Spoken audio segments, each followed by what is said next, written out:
Terence Crawford, the biggest duck in boxing, canceled the Errol Spence rematch and turned down boots at 147. What's good, everybody? It's your boy, Cardinal Red Sports. Let's talk about it. Alright, y'all. So recently, Maurice Suleiman gave an interview and he spoke about the potential rematch between Errol the True Spence Jr. and Terence Bud Crawford. He said a few interesting things that I want to break down, whether this is the truth or not. Also, is Terence Crawford the biggest duck for canceling this fight and turning down boots at 147? I just want to break all that down, give my 998 nickel for anybody lift. Terence Crawford, he doesn't have a fight. The IBF has now ordered Boots Ennis to take on Crawley. And, like we all suspected, there's no Terence Crawford versus Errol Spence fight. Terence Crawford won't have the high-risk, high-reward fight in Canelo Alvarez. He will not have the high-risk, low-reward fight in Boots Ennis, nor will he have the low-risk, high-reward fight in Errol the True Spence. All right, y'all. So let's start off with what Maurice Suleiman had to say. And it was very interesting because people are saying that the Errol Spence-Terence Crawford rematch is canceled based off what he had to say. And I just want to break down what he actually said. No, at this moment, we were led to believe that there was going to be a rematch with Spence. Okay, so first of all, he said that they were led to believe Terence Crawford and Errol Spence were going to have a rematch. And what does that actually mean? When you're led to believe something, what does that actually mean? Hypnotized with hatred. Well, basically what it means is that perhaps, PBC, Errol Spence, Terence Crawford were having a timeline for when they were trying to make the fight happen, and that timeline has come and gone, and in Maurice Suleiman's mind, that means that the fight's not going to happen. What he didn't actually say is the fight was canceled. He never said that, even though everybody's putting that in their headlines and running with that like it's the truth. He never said that the fight is canceled. He said in his mind that the rematch isn't going to happen because it hasn't happened up until this point. Not only that, he said that he doesn't believe that it's going to happen. He didn't say that it was canceled. He didn't say that PBC, Al Heyman, Errol Spence, Terence Crawford, Amazon, he didn't say any of those contacted him to say that it was canceled or was going to be canceled or it's not going to happen. He said he believes it's not going to happen. I don't believe that will happen.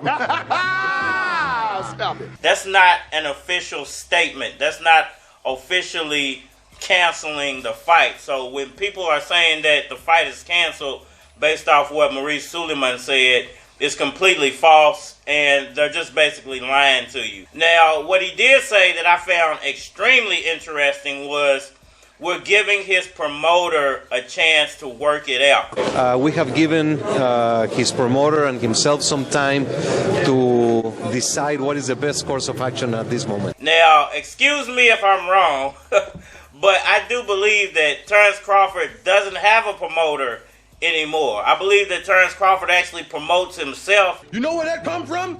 Watching that damn TV. Now that he left Bob Earl, I don't even think that he's fully signed to PBC Boxing. I believe I've read in the past that he has a partnership with PBC Boxing when it comes to that contract with Errol Spence Jr. and him going over there to work with those guys. So at no point in that interview did Maurice Suleiman ever say Errol Spence versus Terence Crawford rematch was canceled.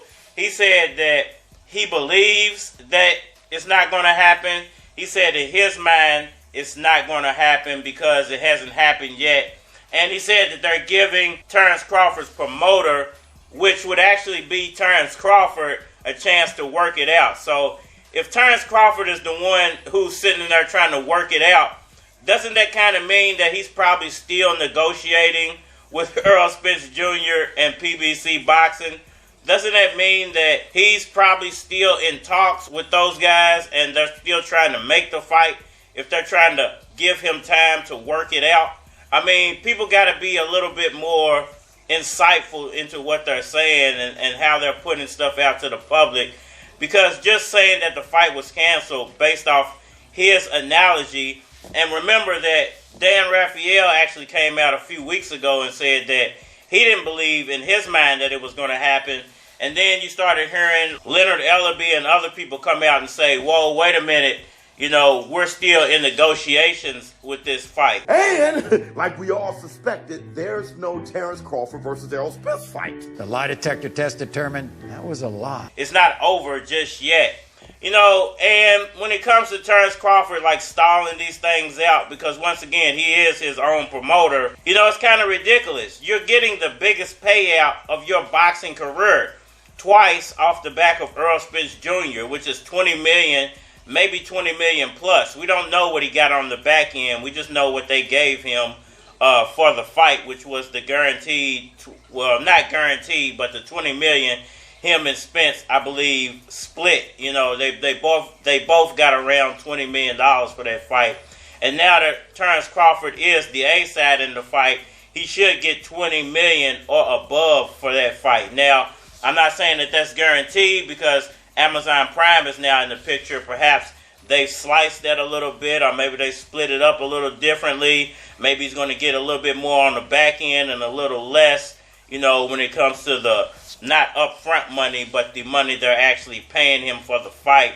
So maybe instead of $20 million, he's getting 15 or 10 and then $10 million on the back end. We just don't know. None of the public is really privy to the information going into these contracts and to these negotiations. Yes, I'd like some forgiveness, please. And, like we all suspected, there's no Terence Crawford versus Errol Spence fight. But this is the biggest payout of your career. You're not getting the Canelo fight. You refuse to fight Charlo. You know, you're most likely not going to get that Tim Tszyu fight because he has mandatories after this Keith Thurman situation. Boots Ennis is sitting out there waiting for you. Now he's got to fight Cody Crowley because of a mandatory situation. But we all know, like everyone has said in the past, undisputed trumps mandatories. This is what everybody said in the past. So if Terence Crawford wanted to make that fight, there's nothing Cody Crowley or that mandatory could actually do to stop it. And, you know, it's kind of ridiculous at this point because Terence Crawford is the one stalling this out. You know, he's basically ducking all these fights that could, you know, make him some money, that could put him back in the spotlight, that could make him undisputed, that could pay him the biggest paychecks of his career. And basically, his fans are using that as bait and fuel to say that he's not the one ducking. His fans are still believing that he's not ducking Errol Spence, you know, that Errol Spence is just some washed up bum because he took one loss, even though Canelo has more losses than that. You know, I believe he has 3. Errol Spence has 1, but Canelo's still the face of boxing. Damn. You know, none of this really makes sense. And it's really sad, the state of YouTube boxing community, that this is how they push news. This is what they call news. This is what they call breaking news in the YTBC.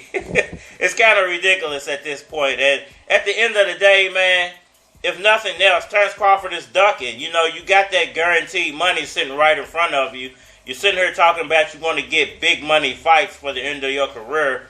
Where else are you going to get a guaranteed $20 million from somebody you just beat? Like, you just beat Errol Spence about a year ago. You know, where else are you going to get a better situation than that? Some people profit from your disbelief. I mean, we got to know where this money going to. And as long as you let them profit from your disbelief by not believing in yourself, then it continues. I mean, we got to know where this money going to. One thing I want to mention, I think I saw Spence had bought like 65 acres of land. I mean, we got to know where this money going to. And he said, I never grew up around horses and cattle and all that. He did that, and he said he was buying like 200 more. That was just a beautiful thing. I mean, we got to know where this money going to. And seeing how Crawford and he enacted afterwards was just class-like. But it's important, again, that if we doing it on television as a sport in front of people. I mean, we got to know where his money going to. That no matter how competitive we get, no matter how much shit talk we give each other, when we get out that field, we still black people. We still gotta love one another. We still gotta speak highly and respectfully. I mean, we gotta know where his money going to. Of one another. You know what I mean? And I learned that lesson when I watched Ali and Frazier. I mean, we gotta know where his money going to. Ali later just said, you know, he understood some of the things he said was too mean. I mean, we gotta know where his money going to. He didn't understand he was really poking his brother. And Frazier, eventually, they reconciled. And that was a beautiful thing. Y'all let me know what y'all think about all that down in the comment section below. That like button for me. Share, subscribe. Holler at me on all social media platforms, Facebook, Instagram, YouTube, Twitter. But you're more than likely to get a response on the tubes, so holler at me over there. If you want to collab or feature a product of your channel on my channel, feel free to hit my Gmail, because it is a flock of cards at gmail.com. And we are mine. I'ma keep it funky with these niggas. I don't give a fuck about your mixtape. I'ma keep it funky with these bitches. I don't give a fuck if your kids ate. I'ma keep it funky with these niggas. I don't give a fuck if you got a plan. I'ma keep it funky with these bitches. I don't give a fuck if you got a man. I'ma keep it funky with these niggas. I don't give a fuck if you getting money. I'ma keep it funky with these bitches. I don't give a fuck if it was your cousin. I'm still fucking. Keeping it funky. I'ma keep it funky with these niggas. I'ma keep it funky with these niggas. I'ma keep it funky with these niggas. I'ma keep it funky with these bitches. I'ma keep it funky with these bitches. I'ma keep it funky with these niggas. You don't need to know if you gotta ask. I'ma keep it funky with these bitches. If I'm fucking with you, then you gotta ask. I'ma keep it funky with these niggas. Don't come to the hood, you don't have a pass. I'ma keep it funky with these bitches. Be careful, don't get robbed for that Prada bag. I'ma keep it funky with these niggas. Sometimes you gotta let a nigga know. I'ma keep it funky with these bitches. Every girl ain't a bitch, but every bitch is a hoe. Hey yo, I'ma keep it funky with these niggas. Keeping it funky.